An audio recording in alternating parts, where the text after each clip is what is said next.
तो हेलो दोस्तों, कैसे हैं आप सभी लोग। उम्मीद करते हैं आप सभी लोग बहुत अच्छे होंगे और अपनी पढ़ाई जो है बहुत ही मेहनत और लगन के साथ कर रहे होंगे।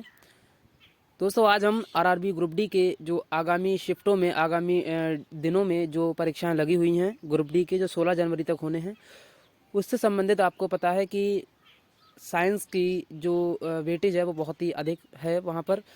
तो इसीलिए हम साइंस का जो लेटेस्ट टॉपिक है जो पूछा जाता है तुरंत के तुरंत में, मैं वही लेकर आया हूँ आपके लिए। आपको सभी को पता है, जिन लोगों ने एग्ज़ाम दे दिया है वो लोगों को सभी को पता है कि हार्मोन यानी जो पादप हार्मोन होते हैं उनसे संबंधित एक क्वेश्चन, 1 से 2 क्वेश्चन जरूर आते हैं। तो आज हम इससे रिलेटेड ही आपको टॉप 50 क्वेश्चन लेकर आए हैं। ठीक है, तो गाइस आपको क्लास को पूरा देखना है। आप यकीन मानिए इससे आपके 2 से 3 क्वेश्चन, 1 से 2 क्वेश्चन जरूर फंसने वाले हैं। ठीक है, तो गाइस चलिए क्लास को स्टार्ट करते हैं देरी ना करते हुए। और क्लास अगर पसंद आती है तो क्लास को लाइक करें और शेयर करें। ठीक है, और इसी तरीके का रिवीजन करने के लिए हमारे साथ जुड़ जाइए। हमारे इसी चैनल SK पॉइंट अकेडमी को सब्सक्राइब कर लीजिए। ठीक है, तो चलिए फ्रेंड्स स्टार्ट करते हैं। तो पहला क्वेश्चन है आपके सामने।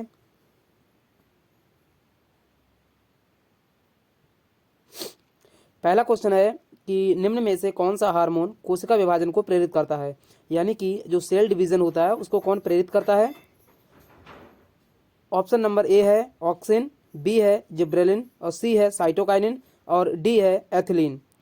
तो देखिए, जो सेल डिवीजन है यानी कि जिसे हम कोशिका विभाजन कहते हैं, इसको प्रेरित करने वाला जो मुख्य हार्मोन होता है वो होता है साइटोकाइनिन। ठीक है, आपको पता चल रहा होगा कि जहाँ पर भी साइटो शब्द आता है, साइटो, वहाँ पर कोशिका की बात आती है। तो कोशिका विभाजन में जो सहायता करता है वो होता है साइटोकाइनिन। ठीक है, आगे बढ़ते हैं और अगला क्वेश्चन देखते हैं। अगला क्वेश्चन है फलों को पकने के लिए उत्तरदायी हार्मोन कौन सा होता है। तो फलों को पकाने के लिए जो सबसे उत्तरदायी हार्मोन होता है वो कौन सा होता है, आपको बताना है। तो ऑप्शन नंबर ए है ऑक्सिन, बी है एथिलीन और सी है जिब्रेलिन और डी है एब्सिसिक अम्ल। ठीक है, तो देखिए फलों को पकने के लिए जो उत्तरदायी मैन हार्मोन होता है वो होता है एथिलीन। ठीक है, एथिलीन का जो सूत्र होता है C2H4 होता है, C2H4 होता है। तो फलों को पकने के लिए, या हम बात करते हैं कि जो पत्ते जब झड़ते हैं, झड़ने के लिए उन्हें तेज करने के लिए कौन सा हार्मोन होता है, तो सबसे अधिक एथिलीन और उससे कम मात्रा में होता है हमारा एब्सिसिक अम्ल। ठीक है, A, B, A। तो गाइस आगे बढ़ते हैं अगले क्वेश्चन पर। अगला क्वेश्चन है कि बीज की सुप्तावस्था बनाए रखने वाला हार्मोन कौन सा होता है, यानी कि जो शीड डोरमेंसी होती है, इसको बनाए रखने के लिए हार्मोन कौन सा होता है। ए ऑप्शन है ऑक्सिन, बी ऑप्शन है जिब्रेलिन, सी ऑप्शन है साइटोकाइनिन और डी ऑप्शन है एब्सिसिक अम्ल। तो देखिए, जो बीज की सुप्तावस्था है इसको बनाए रखने के लिए जो हार्मोन, मैन हार्मोन होता है वो होता है हमारा कौन सा, वो होता है हमारा जिब्रेलिन। ऑप्शन नंबर बी जो है राइट आंसर होगा। ठीक है, आगे बढ़ते हैं। अगला क्वेश्चन है कौन सा हार्मोन तनाव हार्मोन कहलाता है। तो तनाव वाला हार्मोन आपको बताना है कौन सा होता है। ए ऑप्शन है जिब्रेलिन, बी ऑप्शन है ऑक्सिन, सी ऑप्शन है एथिलीन और डी ऑप्शन है एब्सिसिक अम्ल। तो जो तनाव रखने वाला जो हार्मोन होता है वो आपको बताना है। तो वो होता है हमारा कौन सा, वो होता है हमारा एब्सिसिक अम्ल। ठीक है, option number D right answer होगा। अगला क्वेश्चन है कोशिकाओं की लंबाई के लिए मुख्य हार्मोन कौन सा होता है जिसमें कोशिकाओं की लंबाई बढ़ती है। ठीक है, तो सेल इलोंगेशन की बात आ जाती है, तो उसमें हम आपको बता दें ए ऑप्शन है जिब्रेलिन, बी ऑप्शन है साइटोकाइनिन, सी ऑप्शन है ऑक्सिन और डी ऑप्शन होता है एथिलीन। तो देखिए, कोशिकाओं की जो लंबाई होती है इसके लिए जो मुख्य हार्मोन होता है वो होता है हमारा कौन सा, साइटोकाइनिन, यानी ऑप्शन नंबर बी जो है राइट आंसर होगा। अगला क्वेश्चन है कृत्रिम ऑक्सिन 2,4-D का उपयोग होता है, तो ये कहाँ उपयोग होता है। तो ए ऑप्शन है उर्वरक के रूप में, बी ऑप्शन है खरपतवार के रूप में, खरपतवार नाशक के रूप में, सी ऑप्शन है कीटनाशक के रूप में और डी ऑप्शन है वृद्धि रोधक के रूप में। तो इस क्वेश्चन का जो राइट आंसर होगा वो होगा ऑप्शन नंबर बी, यानी कि खरपतवार नाशक के रूप में। ठीक है, अगला क्वेश्चन है कौन सा हार्मोन पत्तियों के झड़ने को बढ़ावा देता है। तो पत्तियों को झड़ने के लिए जो बढ़ावा देने वाला हार्मोन होता है वो हमारा एथिलीन होता है, यानी ऑप्शन नंबर सी जो है राइट आंसर होगा। अगला क्वेश्चन है लंबाई में असामान्य वृद्धि किस हार्मोन से होती है। तो देखिए, जब लंबाई में असामान्य वृद्धि की अगर बात करते हैं तो वो होती है हमारी जिब्रेलिन की, यानी ऑप्शन नंबर बी जो है राइट आंसर होगा। ठीक है, अगला क्वेश्चन है जिब्रेलिन की जो खोज है वो किस पौधे से हुई थी। तो देखिए जो जिब्रेलिन होता है इसकी जो खोज हुई थी वो धान के पौधे से हुई थी। ऑप्शन नंबर बी जो है राइट आंसर होगा। अगला क्वेश्चन है साइटोकाइनिन का मुख्य प्रभाव क्या होता है।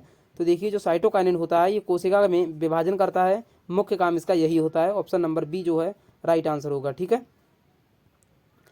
अगला क्वेश्चन है कौन सा हार्मोन वृद्धावस्था को विलंबित कर देता है, यानी कि वृद्धावस्था को विलंबित करता है, ये कौन सा हार्मोन होता है।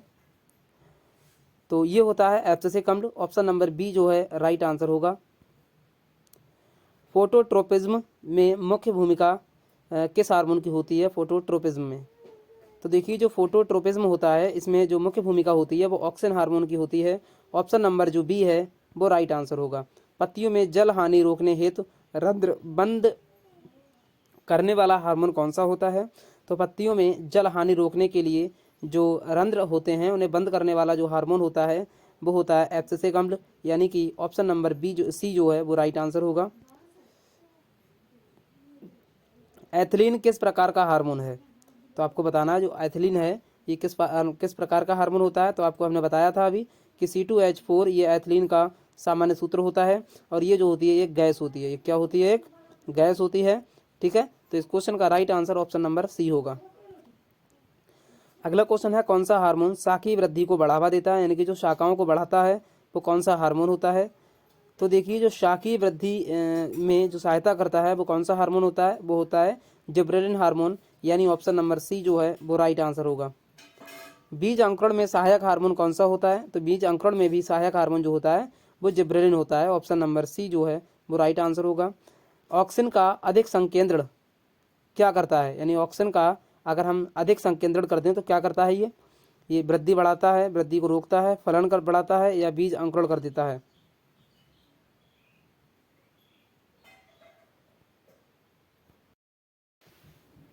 तो इस क्वेश्चन का जो राइट आंसर हो जाएगा वो हो जाएगा ऑप्शन नंबर बी, वृद्धि को रोक देता है। अगर हम ऑक्सीजन का अधिक उपयोग कर देते हैं तो वह क्या करता है, ये जो है पौधे की वृद्धि को रोक देता है, यानी ऑप्शन नंबर बी जो है राइट आंसर हो जाएगा। गाइस एक क्वेश्चन इसमें से थोड़ा मिस्टेक हो गई है उस एक क्वेश्चन में, वो आपको ध्यान में रखना है, जिसमें मैं नहीं चाहता हूँ कि आप किसी का गलत आंसर दें। ठीक है, जिब्रेलिन का रासायनिक स्वभाव।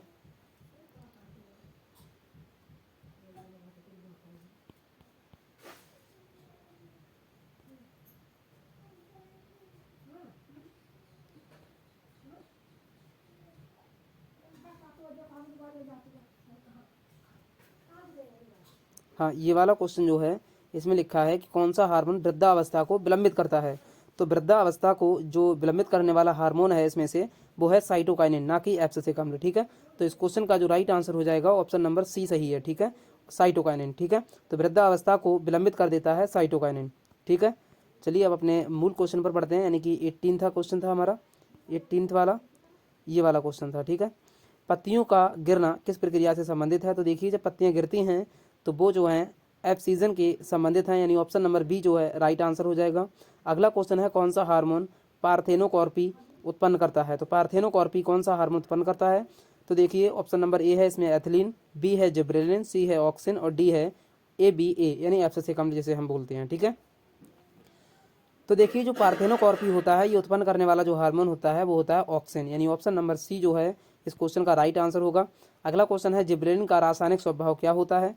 तो देखिए जो जिब्रेलिन होता है इसका जो रासायनिक स्वभाव की अगर बात करते हैं तो टर्पेनोइड की तरह ये रासायनिक स्वभाव करता है, यानी ऑप्शन नंबर बी जो है इस क्वेश्चन का राइट आंसर होगा। निम्न में से कौन सा हार्मोन जड़ की वृद्धि को कम मात्रा में प्रोत्साहित करता है। तो जड़ की वृद्धि को कम मात्रा में प्रोत्साहित करता है तो वो होता है हमारा ऑक्सिन, यानी ऑप्शन नंबर बी जो है राइट आंसर ही होगा। अगला क्वेश्चन है किस हार्मोन की अधिक मात्रा जड़ वृद्धि को रोक देती है। तो जड़ की वृद्धि को रोकने वाला हार्मोन जो होता है वो ऑक्सिन होता है। अगर इसकी अधिक मात्रा हम प्रेरित कर देते हैं तो क्या होता है, इसकी जो पौधे होते हैं उसकी वृद्धि रुक जाती है। फल पकने के समय श्वसन दर में वृद्धि किस प्रभाव के कारण होती है। तो वो होती है क्लाइमैक्टेरिक प्रभाव। ठीक है, क्लाइमैक्टेरिक प्रभाव, यानी ऑप्शन नंबर बी जो है राइट आंसर होगा। किस हार्मोन को एंटीऑक्सिन कहा जाता है। तो देखिए जो एंटीऑक्सिन है वो एब्सिसिक अम्ल को कहा जाता है। ऑप्शन नंबर सी जो है राइट आंसर होगा। अगला क्वेश्चन है बर्नलाइजेशन की क्रिया में कौन सा हार्मोन सहायक होता है। तो बर्नलाइजेशन की क्रिया में कौन सा हार्मोन सहायक होता है। ऑप्शन नंबर ए है ऑक्सिन, बी है जिब्रेलिन, सी है एथिलीन, डी है एब्सिसिक अम्ल। तो जो बर्नलाइजेशन की क्रिया होती है इसमें कौन सा हार्मोन जो है सहायक होता है, तो आपको बता दें इस क्वेश्चन का right answer option number B होगा, यानी जिब्रेलिन। जो बर्नलाइजेशन की क्रिया होती है इसमें जिब्रेलिन हार्मोन जो है बहुत ही सहायक होता है।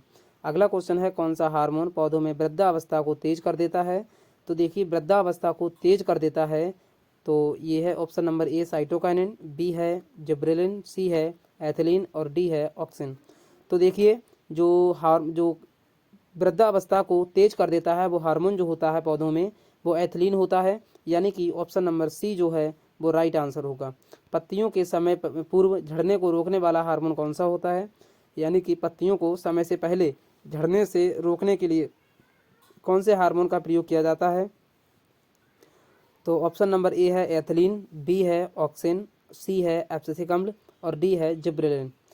तो देखिए पत्तियों के समय से पहले झड़ने के लिए जो रोकने के लिए झड़ने से रोकने के लिए जो हार्मोन लगाया जाता है वो होता है ऑक्सिन, यानी ऑप्शन नंबर बी जो है राइट आंसर होगा।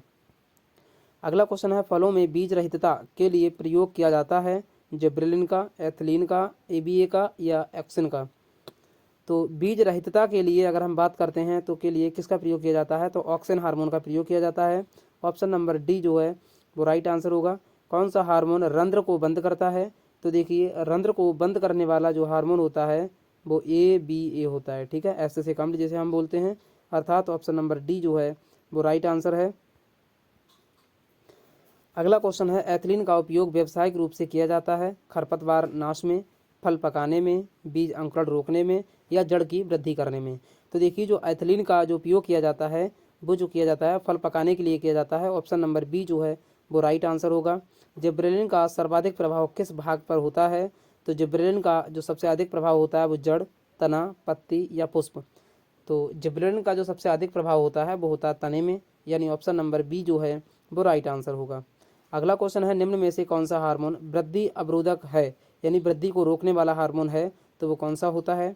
ऑप्शन नंबर ए है ऑक्सिन, बी है जिब्रेलिन, सी है साइटोकाइनिन और डी है एब्सिसिक अम्ल। तो देखिए अगर वृद्धि अवरोधक की बात करी जाती है तो वो हार्मोन जो होता है वो एब्सिसिक अम्ल होता है। ऑप्शन नंबर डी जो है इसका राइट आंसर होगा।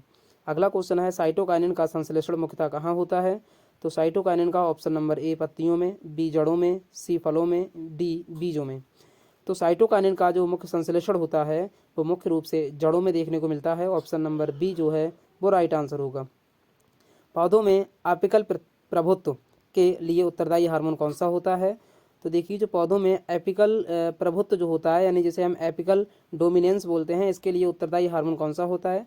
ए ऑप्शन है साइटोकाइनिन, बी ऑप्शन है एथिलीन, सी ऑप्शन है ऑक्सिन और डी ऑप्शन है जिब्रेलिन।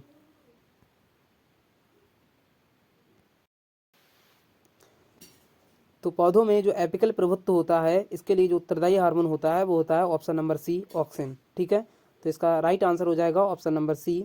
अगला क्वेश्चन है एपिकल प्रभुत्व को तोड़ने वाला हार्मोन कौन सा होता है, तो एपिकल प्रभुत्व को जो तोड़ने वाला हार्मोन होता है वो होता है हमारा कौन सा, वो होता है हमारा साइटोकाइनिन, ऑप्शन नंबर सी जो है वो राइट आंसर होगा। अगला क्वेश्चन है बीज अंकुरण के समय अल्फा एमाइलेज एंजाइम के स्राव को कौन प्रेरित करता है, तो ऑप्शन नंबर ए जो है ऑक्सिन, ये जो है क्या करता है अल्फा एमाइलेज एंजाइम के स्राव को प्रेरित करता है, ठीक है। अगला क्वेश्चन है कौन सा हार्मोन तनों की मोटाई बढ़ाता है, तो वो ऑक्सिन होता है, ऑप्शन नंबर ए। और अगला क्वेश्चन है पादप हार्मोन सामान्यतः किस मात्रा में प्रभावी होते हैं, तो पादप हार्मोन जो होते हैं वो माइक्रोग्राम में ही प्रभावित होते हैं, ऑप्शन नंबर सी जो है राइट आंसर होगा। एथिलीन का रासायनिक सूत्र कौन सा होता है, तो C2H4 आपको बताया हमने, बी ऑप्शन इसका राइट आंसर होगा। अगला क्वेश्चन है पौधों में ट्रॉपिक मूवमेंट किस हार्मोन द्वारा होता है, तो ट्रॉपिक हार्मोन जो होता है ऑक्सिन हार्मोन के द्वारा ही होता है, ऑप्शन नंबर बी जो है वो राइट आंसर होगा। कौन सा हार्मोन कोशिका दीवार की लचक यानी कि प्लास्टिसिटी को बढ़ाता है, तो प्लास्टिसिटी को बढ़ाता है ऑक्सिन हार्मोन, ऑप्शन नंबर ए जो है वो राइट आंसर होगा। अगला क्वेश्चन है सूखे की स्थिति में पौधे में सर्वाधिक सक्रिय हार्मोन कौन सा होता है, तो ये होता है एब्सिसिक अम्ल, ऑप्शन नंबर सी जो है वो राइट आंसर होगा। अगला क्वेश्चन है फल पकने के दौरान स्टार्च को शर्करा में बदलने वाला हार्मोन कौन सा होता है, तो वो होता है एथिलीन, ऑप्शन नंबर बी जो है वो राइट आंसर होगा। पौधों में वृद्धावस्था को विलंबित करने वाला हार्मोन कौन सा होता है, तो साइटोकाइनिन होता है, ऑप्शन नंबर सी जो है वो राइट आंसर होगा। निम्न में से कौन सा हार्मोन बीज सुप्तावस्था को तोड़ता है? तो बीज की सुप्तावस्था को तोड़ने वाला हार्मोन जिब्रेलिन होता है। अगला क्वेश्चन है, जिब्रेलिन की खोज किस रोग से हुई थी? तो जिब्रेलिन की जो खोज हुई थी धान के बैकेनी रोग से हुई थी, यानी ऑप्शन नंबर सी जो है इसका राइट आंसर होगा। अगला क्वेश्चन है, पौधों में फूल आने को प्रेरित करने वाला हार्मोन कौन सा होता है? तो वो जिब्रेलिन ही होता है। ऑप्शन नंबर बी जो है वो राइट आंसर होगा। अगला क्वेश्चन है, कौन सा हार्मोन कोशिका विभाजन के साथ साथ प्रोटीन संश्लेषण करता है? तो वो साइटोकाइनिन होता है। ऑप्शन नंबर सी, ठीक है। और उससे अगला क्वेश्चन है, एथिलीन का प्रभाव सबसे पहले किस भाग पर दिखता है? तो एथिलीन का जो प्रभाव है वो सबसे पहले फलों पर दिखता है। सी ऑप्शन राइट होगा। निम्न में से कौन सा पादप हार्मोन वृद्धि को पूरी तरह रोक देता है? तो वृद्धि को रोकने वाला हार्मोन जो होता है वो एक्सेसिक अम्ल होता है। ऑप्शन नंबर डी जो है राइट आंसर होगा। तो इस तरीके से हमने आज के टॉप 50 क्वेश्चन कंप्लीट कर लिए हैं, ठीक है। और आपकी आरआरबी ग्रुप डी की परीक्षा के लिए ये बहुत ही इंपॉर्टेंट है। 2 से 3 क्वेश्चन आपकी परीक्षा में जरूर कंप्लीट हो जाएंगे, ठीक है। तो क्लास को कंप्लीट देखें और पूरा देखें। तो आज के लिए इतना ही, धन्यवाद।